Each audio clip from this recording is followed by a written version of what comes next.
নমস্কার, আপনাদের প্রত্যেককে ইংলিশ টিউশনে সুস্বাগতম।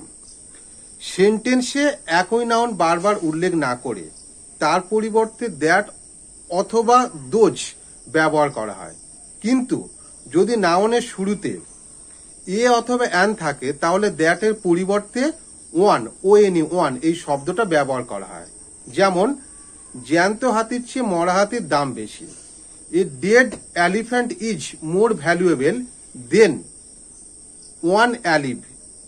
এই বাক্যের শুরুতে দেখো যে নাউন মানে মরা হাতি, এটা হলো নাউন, অর্থাৎ ডেড এলিফ্যান্ট, এটা প্রথমে এ বসেছে, এই জন্য শেষে ওয়ান শব্দটা বসেছে।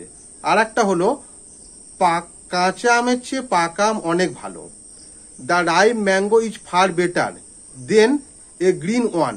এই বাক্যতেও দেখো যেহেতু প্রথমে এ বসেছে তাই শেষে ওয়ানটা বসেছে। ধন্যবাদ।